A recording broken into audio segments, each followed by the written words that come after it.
What's up, everybody? It's the divisional round of the NFL playoffs, and we're here to talk how to bet it.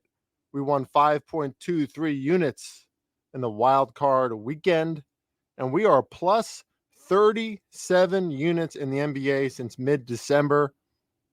Folks, we sell these full season NBA packages for just $250.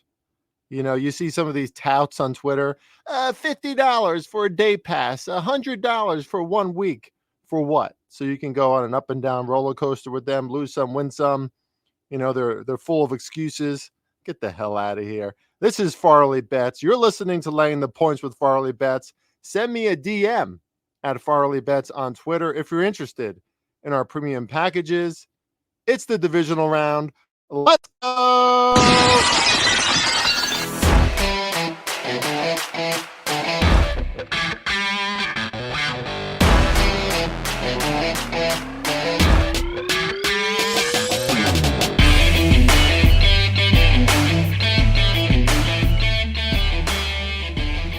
What's up, everybody? It's a pleasure to be back with you on Laying the Points with Farley Bets. Unbelievably, the family got a little stomach bug earlier this week. Like, there should be a bubble around our house. I don't know why we're getting sick so often. Like, my 10-month-old daughter doesn't even go to daycare, but something's going on in the cosmos over here in our local area as far as illnesses go, but feeling much better. Thank God. Thought I might be able or might not be able to do this podcast this week.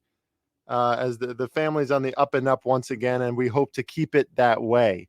No advertisements or promotions on this show except for promoting myself. You can follow me at Farley Bets on Twitter and Instagram. Instagram, a little bit more of a personal flair, but you'll get all my betting takes and, my records and everything over there on Twitter, where my bigger presence is. Follow me at Farley Bets. Check me out at sportswagers.ca, where I write my free picks every single day.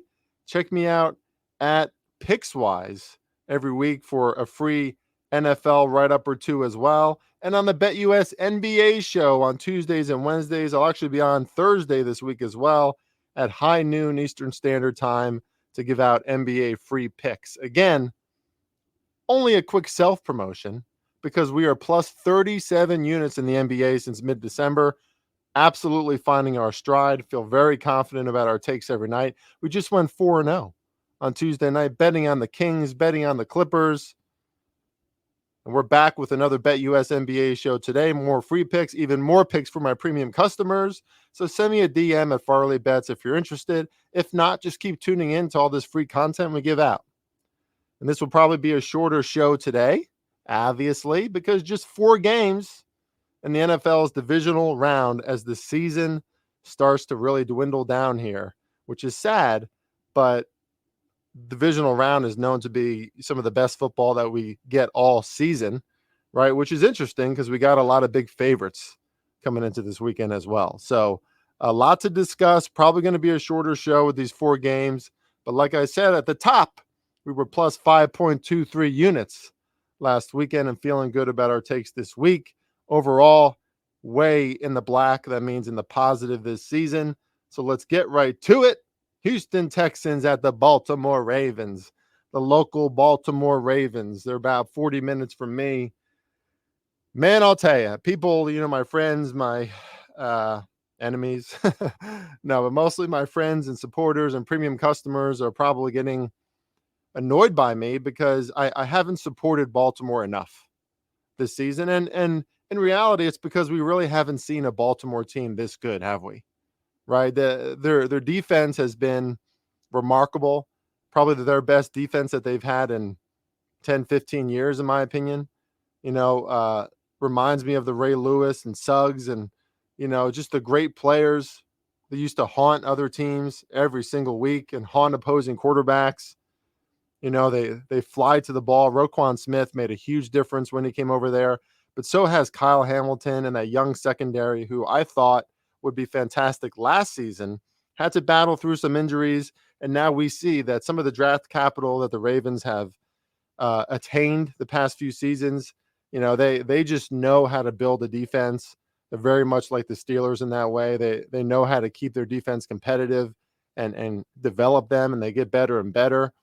And obviously, they have to take on maybe the hottest quarterback in the NFL right now next to Jordan Love, another first season starter. But CJ Stroud is remarkable, isn't he? I mean, he is, I can't say enough about the kid. And I've talked at length on this podcast and in other mediums how I was so wrong about this kid. Now, of course, I said it preseason, right? So I said it pre any evidence of how good he is. I just said, hey, this kid seems really confident. I think a little too confident, doesn't have a lot of talent in Houston. So I don't think it's going to equate to much. And boy, was I wrong. And I'm always happy to say when I'm wrong, just as I'm always happy to tell you when I'm right, like about the Eagles and their demise. If you haven't checked out my rant on Twitter, my 1 minute rant about the Eagles, check it out. Put it out on Tuesday. But anyway, Texans and Ravens, 9-point underdogs are these Texans. And what we saw in the wild card round, point blank, was the better quarterback winning those games, right? Willing their team. Now, I would say Matthew Stafford is probably a better quarterback, pure quarterback, than Jared Goff. The environment there in Detroit, on fire. And of course, the Rams still covered. So when we're talking ATS, it still holds true. And, Jalen Hurts, probably still a better quarterback than Baker Mayfield, although Jalen Hurts didn't do anything to elevate his team last week. I'll put it that way. Seems like the guy needs a lot around him working well to be really proficient. But we're not talking about the Eagles. We're talking about CJ Stroud, who has made everybody around him better, proves doubters wrong seemingly every week. And if you remember, way back in week 1, when the DeMeco Ryans and CJ Stroud experiment for these Texans was brand new, the first week of the regular season at Baltimore, against this team now that is at the top of the AFC and clearly at the top, right? Like the Ravens are absolutely elite and legit. The Ravens kind of eked out that win against the Texans. Ultimately, they won by double digits, but it was a mucky game from what I remember. But CJ Stroud, you can kind of see the competitor then, the fire then. I liked that they already faced the Ravens earlier this year. Now it's week 1, so the teams are obviously going to be a lot different than what they were in week 1, operating at a higher level for sure. But if you're giving me this many points over a touchdown with CJ Stroud, who has hit his stride, no doubt, it is hard to not take the Texans. And again, not giving out my premium picks. I'm not going to talk much about totals, except for the next game. I'll mention something about the total in the next game. But the Ravens and Texans, this feels like, again, in the divisional round of the playoffs, which usually checks out as a weekend where the games are close, the 8 best teams in the NFL. The Texans now, they are the best team in the AFC South with CJ Stroud. I believe that. That means they are one of the more premier teams in the AFC. If we look at this macro and the way DeMeco Ryans has their defense playing well, fighting hard, Lamar Jackson in that offense has been impeccable. Lamar has been near perfect. I'm not saying anything negative about Baltimore. I'm just saying that Houston, I think, is a team that we can also rely on. And if Baltimore was like -6 or -6.5 or even -7, that might be the side that I'd be more tempted to take, that I would want to look at. But you're giving the Texans almost 10 points, 2 possessions to stay within this game, or 2 scores, I should say. I got to go with the Texans, I think, right? Strong lean to Houston and CJ Stroud, which it should be nice weather. Let me just check on that live here and laying the points while I just keep talking while it comes up on my phone. Sunday still looks like it's going to be sunny and like right at freezing on Sunday. That's not hard. That's not tough. That's perfect football weather, right? If it says 31 and sunny in Baltimore, that means it's going to feel like 40 or something, right? The sun's going to be bright. All the people packed into the stadium. So no weather concerns or anything strange there. I don't know, guys. As good as the Ravens have been across the spectrum, I don't think that they're 10 points better than the Texans, even at home. I do not. Let's move on. Packers and 49ers. Speaking of another team who probably should not be given this many points. Now, I could see it a little more in this case, right? The 49ers have been the true elite in the NFC for a long time now. Their starters have 3 weeks of rest. Now, I'll say this, and I tweeted it out this morning. The 49ers better hope that they don't have a 3-week rest hangover, because the Green Bay Packers and Jordan Love have scored the first touchdown in 9 straight games. 9 straight games. 9. That's really impressive. And we saw last week, right? Jordan Love, the offense goes right down the field on Dallas. They get the ball first. Confidence at an all-time high. Not intimidated at all by AT&T Stadium and Jerry's World and Dak and the defense and Micah Parsons. They go right down the field, score a touchdown, and then they go down the field again and again and again. And Dallas was playing catch-up. Now, I don't think the 49ers are going to be playing catch-up this whole game. Kyle Shanahan is going to have that offense humming. They're always well prepared. Brock Purdy, probably a little bit of revenge in his mind from last season and being booted out of the playoffs and getting injured in the NFC Championship game, right? Like, they're going to be motivated. They're going to be focused. I expect their offense to be humming, but I think the Packers can get into 20 points too. Like, I kind of like the over in this one. I know it's high, but I think we could see a track meet. It's supposed to be 60 degrees in Santa Clara, perfect football weather. Again, Jordan Love and that offense is gaining confidence more and more every week. San Francisco's defense, obviously very good, right? When you got Bosa on the edge and you got all the guys that they have, Greenlaw, and, probably the best linebacking crew in the NFL, a secondary that's usually very good. The thing about the 49ers is, 4.1 yards per carry they allow on the ground. Teams don't run it a lot on the 49ers because they're playing from behind, right? Like, the 49ers have a plus 12 point differential this season per game. But Aaron Jones is looking good, looking healthy, looking explosive, looking better than he has all season. If the Packers can have a well-balanced attack in this game, I think they can get into the 20s. I think they can keep this game close. Maybe you tease the 49ers and then you lean or you bet on the Packers full game to cover the 9.5. I mean, I don't know if I would tease up the Packers to 6.5. Like, if you think they can keep this game close, 9.5 is enough. Okay. And don't tease totals. Like, I was tempted to tease some totals this week. Like, surely this game can get over 43.5, but it's too volatile, right? Like, you see it all the time. You see the variance in totals all the time. You think, oh, surely these teams can get over 43.5. And then it's like Niners win, 31-10, or something like that. And you're like, shit. But anyway, Jordan Love, just like CJ Stroud, does not look shaken by anything. I think the 49ers probably shake him a little more than most teams do. I think the 49ers win this game. But you got two coaches now who went on similar pathways, right? Matt LaFleur and Kyle Shanahan, young studs, bright minds, creative offensive guys. And that's a competition in of itself.